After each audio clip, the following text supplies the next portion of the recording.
رہے ہو، اللہ تعالیٰ نے اس کا جواب عطا فرمایا کہ اگر ایک مسلمان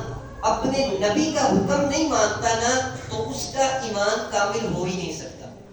اور اس کا ایمان اسی وقت کامل ہوگا جب نبی کریم صلی اللہ علیہ وسلم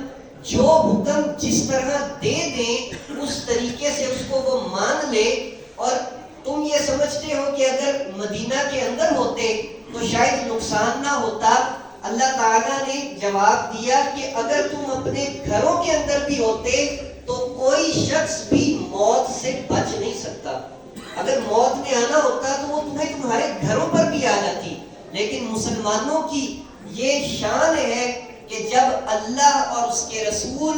اور دین اسلام کے لیے مشکل وقت آ جائے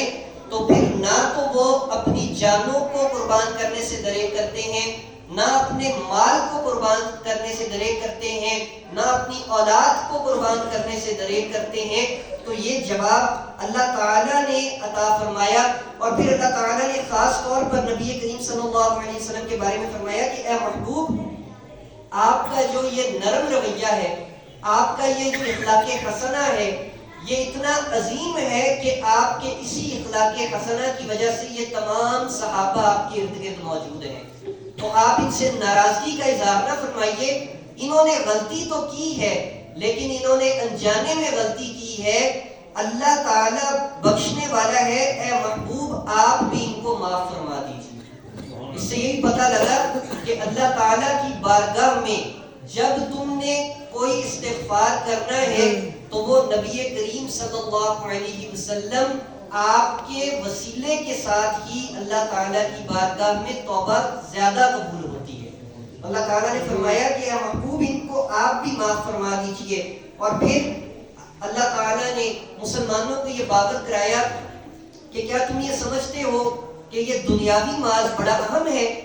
بلکہ اللہ تعالیٰ نے اس دنیا اور اس میں موجود ہر چیز سے بڑا احسان جو تم پر کیا ہے نا وہ اپنے محبوب کی ذات عطا کر کے کیا ہے۔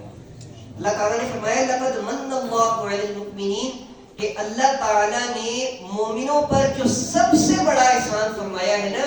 وہ اپنے نبی کی ذات کو تمہارے پاس جو بھیجا ہے، یہ دنیا اور اس میں موجود ہر چیز سے بڑا احسان ہے۔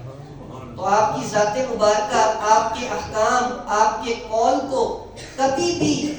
اس طرح نہ جاننا کہ جس طرح عام لوگوں کی باتیں ہیں یا عام لوگوں کے اقوال ہیں، بلکہ آپ جو تمہارے اندر موجود ہیں اور وہ کرتے کیا ہیں، وہ تمہیں اللہ کی آیات پڑھ کر سناتے ہیں، اللہ کی آیات کے ساتھ ساتھ تمہارا تزکیہ کرتے ہیں، تمہارا تزکیہ کرنے کے ساتھ ساتھ تمہیں علم عطا کرتے ہیں، حکمت عطا کرتے ہیں۔ اگر میرے حبیب کی ذات تمہارے اندر موجود نہ ہوتی تو تم بھی کفار و مشرکین کی طرح ہمیشہ جہالت کے اندھیروں میں پڑے رہتے۔ تو میرے محبوب کی جو ذات ہے یہ مسلمانوں پر سب سے بڑا احسان ہے۔ اس کے بعد اللہ تعالیٰ نے ایک اور بات کا جواب دیا کہ منافقوں، تم لوگ یہ کہتے ہو کہ مسلمان جو شہید ہو گئے شاید ان کا کوئی نقصان ہو گیا، بلکہ اللہ کے راستے میں جو جان دیتا ہے اللہ تعالیٰ اس کی جان یا اس کی قربانی کو کبھی بھی ضائع نہیں کرتا، بلکہ اس کو ایسی فضیلت عطا فرماتا ہے، ایسے انعامات عطا فرماتا ہے کہ اللہ تعالیٰ نے فرمایا کہ بل احیاء عند ربهم یرزقون،